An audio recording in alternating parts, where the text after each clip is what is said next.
Ya, jadi tema video hari ini adalah bagaimana cara bekerja di Amerika secara legal. Halo semuanya, pertama-tama gue pengen umumin dulu bahwa akhir Maret ini gue bakal mulai syuting sama produser di LA.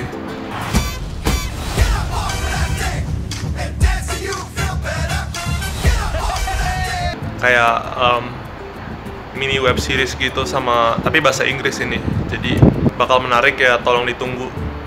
Terus oh ya, gue pengen minta maaf, Jumat lalu gue telat ngerilis video karena gue banyak kesibukan juga, banyak urusan, jadi gue gagal ngerilis video hari Jumat.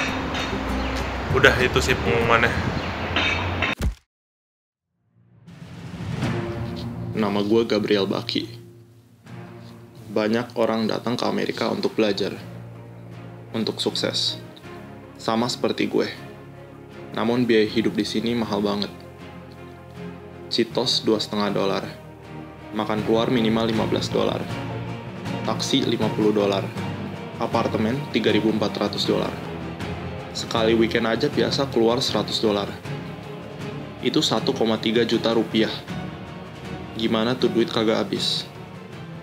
Gue di sini untuk berbagi taktik, strategi, dan teknik-teknik jitu untuk survive dengan hidup hemat di Amerika.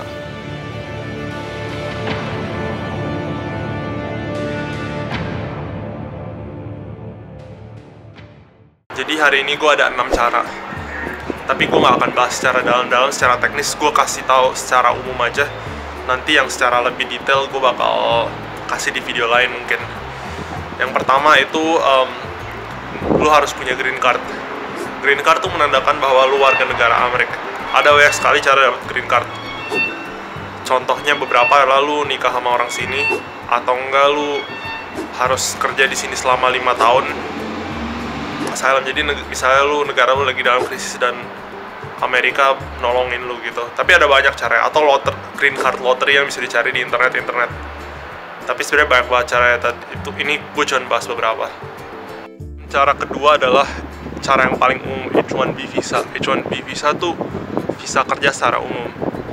Tapi dengan adanya Presiden Donald Trump, visa itu yang jelas akan dibikin semakin susah. Dan detailnya bakal gue kasih lagi nanti. Terus cara ketiga adalah dengan F1 visa. F1 visa itu visa untuk murid. Jadi kalau lu belajar di Amerika, setelah lu lulus, lu dapet 2 atau 3 tahun kerja di Amerika, atau mungkin 1 tahun, tergantung jurusan lu apa. Dan juga kalau lu punya degree atau sertifikat 2 tahun, lu juga dapet 1 atau 2 tahun gitu kerja. Jadi sertifikat 2 tahun lu dapat 1-2 tahun kerja, sertifikat 4 tahun lu juga dapat segitu. Lu dapat S2, dapat lagi kerja, S3, PhD gitu, dapat lagi kayak opportunity kerja beberapa tahun. Cara keempat adalah O visa atau O1A visa. Itu biasa kalau lu punya kontribusi besar di bidang seni, olahraga, perfilman, pendidikan, atau teknologi atau bisnis, lu bisa apply untuk O visa. O visa itu untuk orang-orang yang punya kemampuan atau prestasi luar biasa.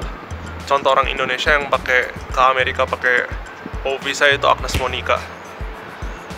Jadi biasa tuh lu harus ngasih bukti dengan lu nunjukin lu udah masuk berita ternama dan lu udah dikasih hak untuk menilai kerja orang lain gitu, secara umum gitu.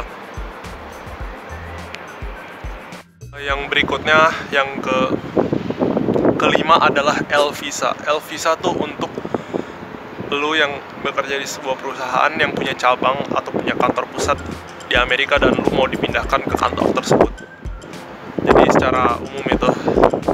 Terakhir atau yang keenam adalah E visa. E visa itu E1 itu untuk bila negara lu punya sebuah treaty dengan United States, dan terus habis itu lu bekerja di sebuah kayak perusahaan yang lu kerja itu akan trading dengan US, berarti punya pertukaran dagang yang signifikan dengan US. Dan juga syarat terakhir adalah 50% dari perusahaan lu itu dipegang dari individual atau pihak-pihak yang berasal dari negara lu. Jadi secara umum itu. Jadi sekian cara-cara legal untuk kerja di Amerika. Biasa cara di luar itu biasa ilegal, atau mungkin gue nggak tahu, tapi gue udah cari tahu banyak. Mungkin maaf kurang detail, soalnya ini gue cuman secara umum aja, yang secara detail nanti bakal gue kasih. Dan narasumber dan detail-detailnya bisa gue pasang di deskripsi di bawah, jadi lu kalau mau baca secara lebih detail dan mau ngecek apa yang gue ngomong tuh fakta atau bukan atau ngaco, silahkan dicek dengan sumber-sumber di bawah, karena gue ada melakukan research gue gitu selama di sini.